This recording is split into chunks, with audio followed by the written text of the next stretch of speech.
They say the real power in the world sits in Washington, Beijing, or Moscow, but what if it's been hiding in plain sight, on a plateau in East Africa? Ethiopia isn't just another country on the map, it's one of the oldest nations on Earth. It was never colonized. It's sitting on untapped wealth, ancient secrets, and a population that's younger and hungrier than ever. But the real question isn't whether Ethiopia's history is impressive, it's whether Ethiopia might actually be the most powerful country, and nobody's noticed. When we talk about global power, we usually look at GDP, military strength, or influence in the UN. Ethiopia doesn't top any of those lists. In fact, it's often painted in the media as a poor, war-torn nation. But that's exactly the problem. That surface image hides the bigger truth. Because Ethiopia's strength isn't measured the way we normally measure power. Its real strength is ancient, it's spiritual, it's cultural, it's geopolitical, it's the kind of power that doesn't need permission to rise. So, what makes Ethiopia so different, and could it be the kind of power the world just doesn't understand yet? Ethiopia's history doesn't start with colonial maps or modern borders. It starts with human origin itself. The earliest human remains ever discovered, including Lucy, the 3.2-million-year-old hominid, were found in Ethiopia's Afar region. That's not just history, it's the birthplace of humanity. Fast forward to the Kingdom of Dumt around the 10th century BCE, and then to the mighty Aksumite Empire. Aksum was one of the four great world powers alongside Rome, Persia, and China. It had its own coinage system, used Greek and Ge'ez in its inscriptions, and controlled trade routes connecting the Mediterranean to the Indian Ocean. This empire wasn't just a local giant, it was globally connected. It traded with Byzantium, India, Arabia, and Egypt. It had embassies, royal decrees, and architecture that still stands today. This long timeline of independence and innovation created something rare. A culture that evolved on its own terms, not through conquest or imitation, but through resilience. Ethiopia even converted to Christianity in the 4th century CE, before most of Europe, and it didn't adopt Western Christianity. It formed its own branch, the Ethiopian Orthodox Tewahedo Church. That means theology, rituals, and interpretations that are unique and ancient. This isn't just religious difference, it's spiritual autonomy. Let's be clear, every African nation has faced colonial trauma, except one. Ethiopia's victory at the Battle of Adwa in 1896 wasn't just a fluke, it was a military masterpiece.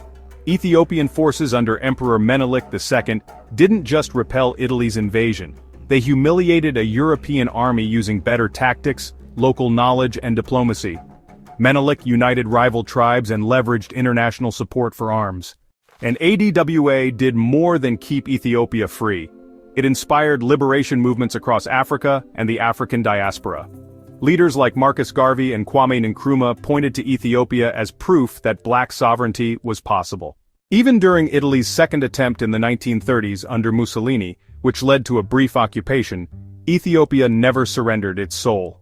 Haile Selassie, exiled but defiant, addressed the League of Nations in 1936 and warned the world about the dangers of fascism. When Allied forces pushed Italy out in 1941, Ethiopia reclaimed its capital, and its pride.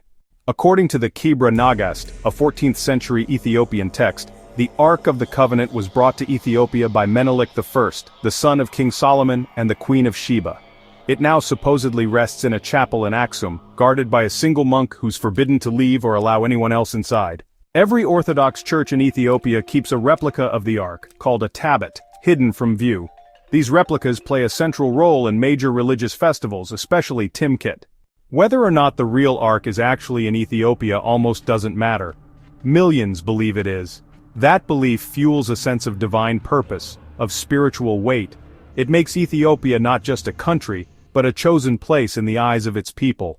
Ethiopia is the source of 85% of the Nile's waters. That's not just a statistic, it's a lifeline.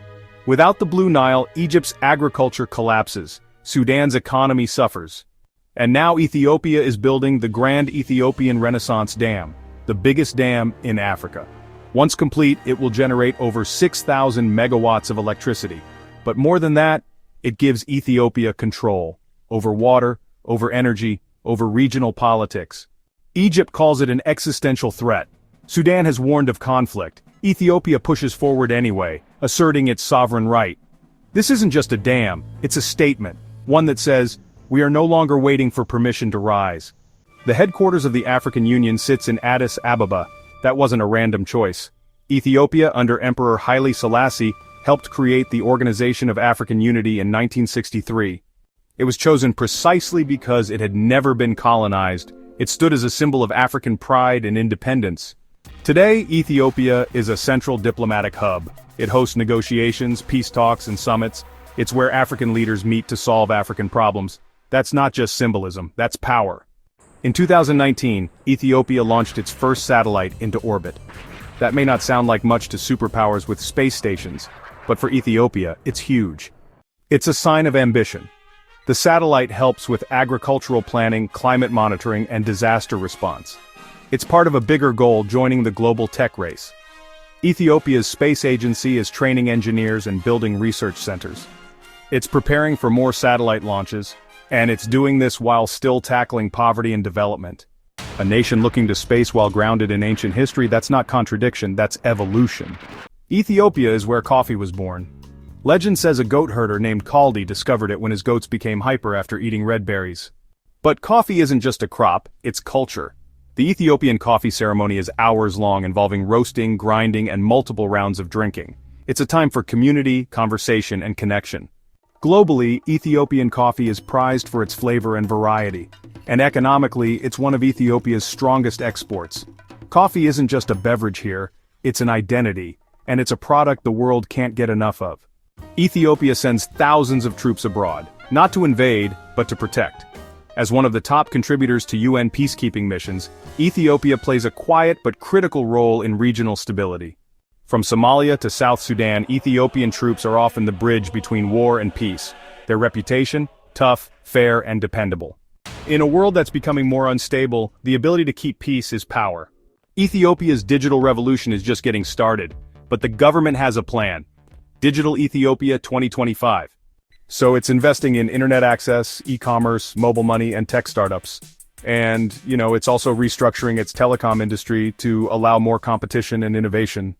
With a young population that's online, ambitious, and full of ideas, Ethiopia isn't just digitizing, it's leaping forward.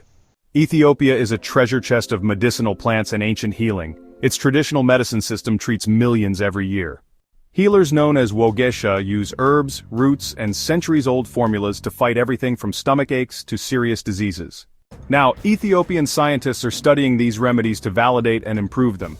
In a world of rising drug resistance, Ethiopia's botanical knowledge could hold the next medical breakthrough. So here's the twist. Power doesn't always come dressed like a superpower. Sometimes it hides behind mountains. It whispers in ancient tongues. It flows through rivers and beats in the hearts of people who've survived everything and still stand tall. Ethiopia might not have the highest GDP or the strongest army, but its roots go deeper. Its influence is quiet. Its potential? Massive. The real question isn't whether Ethiopia is the most powerful country on Earth. The question is, what happens when the rest of the world finally wakes up to it? Ethiopia isn't just surviving, it's leading in its own way. And in a world where everything changes fast, sometimes the strongest thing you can be is unshakable. If you enjoy our journey, please like and subscribe to our channel, and if you like our content and want to support me, you are welcome to buy me a coffee. The link is in the description box below.